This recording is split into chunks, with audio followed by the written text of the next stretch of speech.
Live.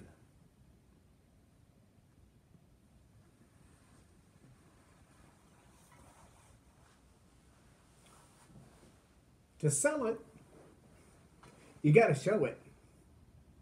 That's what they all say. If you want to sell it, you got to show it. Which means pack up everything you own that looks like it might be personal. If it's personal, if it looks like it belongs to you and you alone, hide it. That laundry basket where you put your drawers before they go to the washing machine, hide that. That makes sense.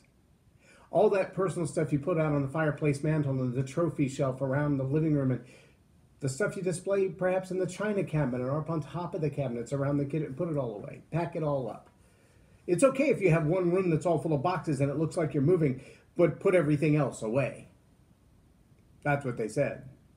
Because if you want to sell it, you got to show it.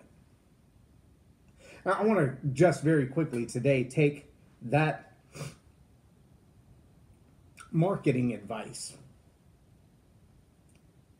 and take it outside the area of real estate and into your own personal life. Think for a moment about the reasons we buy. You ever bought a car that still had someone else's personal belongings in it? You open the trunk and there's their child's soccer ball and hockey sticks and ballet shoes.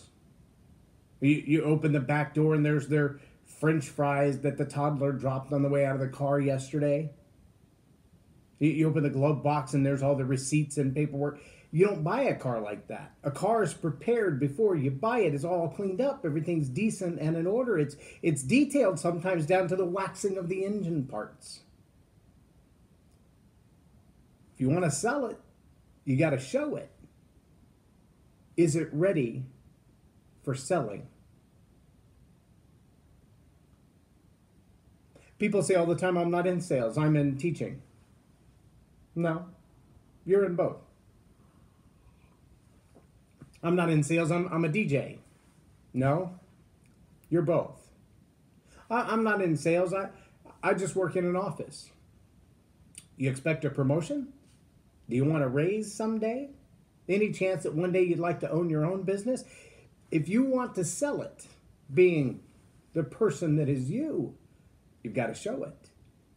Now, that doesn't mean this selfish ambition that drives and runs over other people, that steps on others on the way to the top ladder of success.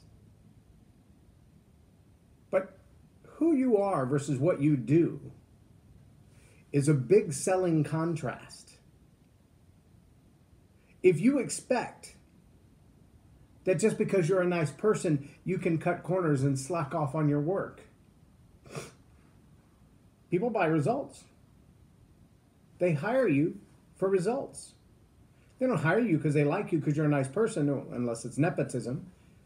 They hire you because they believe that what you're going to do is going to get them where they need to go. And that's true at any level, in any industry, any kind of work. They bring you into the team because they believe that your presence will change their productivity, their profit margin, their power in the workplace. If your work, if what you do doesn't match up to the who you are, won't make any difference. Because if you want to sell it, you got to show it.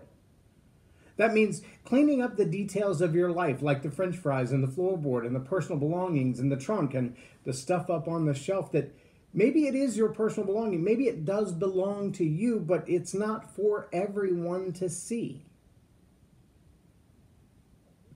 I don't remember exactly where I heard the phrase,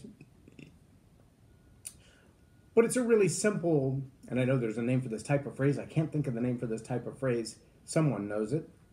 It's a quip, if you will, and it says the greater part of valor is discretion. The greater part of valor is discretion. It means there are certain things, secrets, that you keep to yourself. Not because you're being deceptive or manipulative, But there are certain things that will be revealed in your life through encounters and relationships and education and information and application and revelation that when they come to you, they're just for you. They're not intended to be yelled from the rooftops. They're designed to change you. And there are some things in your relationships that you just don't talk about in public. I grew up in a household where we were so transparent, we were grotesquely see-through. I mean, we shared everything, good, bad, ugly, and oh my gosh, I can't believe you just said that.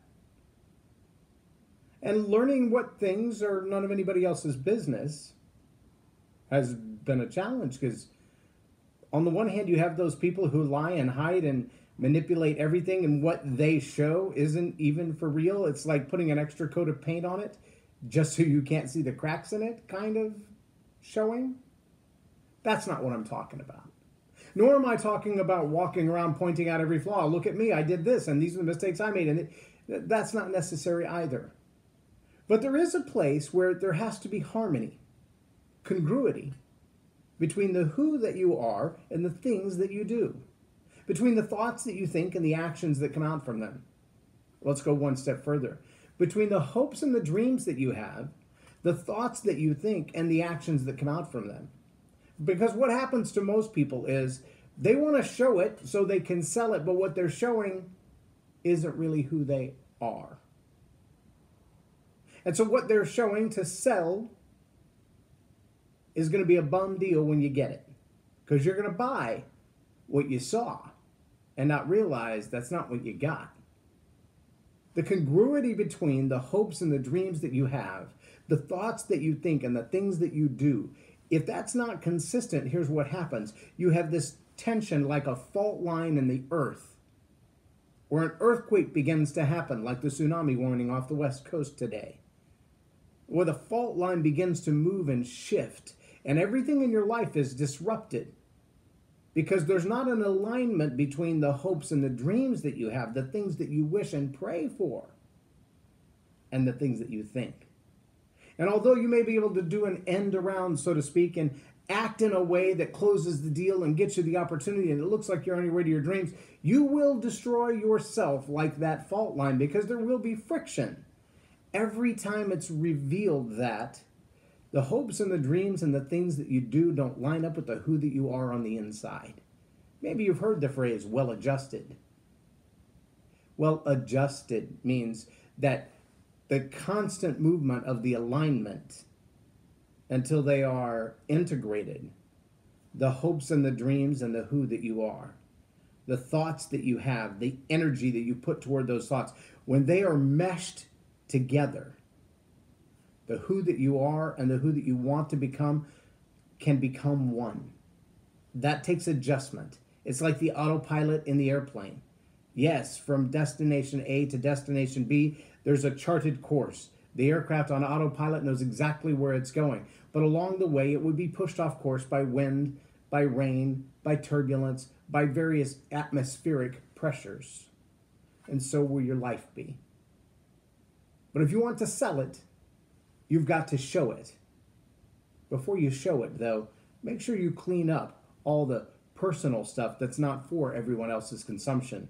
Maybe there are some of those trinkets that you've had on the trophy shelf for many, many years, not realizing that those little trinkets are beliefs in your head, things that you look at on a regular basis, and they tell you who you are, and they're lying. They remind you of an idea and a notion from the past, and it was false. And they're not pushing you in a right direction. And they're not drawing you in a right direction. And they're not compelling you in a right direction. Sometimes those trinkets, those trophies, those awards of the past remind us of what used to be but is no more, because we're not in alignment. Our wishes, our hopes, our dreams, our prayers are not lined up with the who that we really are. And no matter how much we do to make it pretty for sell, your marketing material, your greatest videos, your best speech, your premier product, but once they buy that one, there's no follow-on. All of those things are the things that we do, but if they're not in line with the who that we are, the wishes and the dreams that we have will be incongruent like a fault line. And an earthquake, my friend, is coming. Get yourself adjusted. Adjust the who you are with the what that you do until those align with the hopes and the dreams and the wishes that you have. And then remember, when you're starting to get all that together, don't hide it under a basket. If you want to sell it, you got to show it. I'm J Loren Norris, and you've been watching Tell It Like TV. Have a blessed day.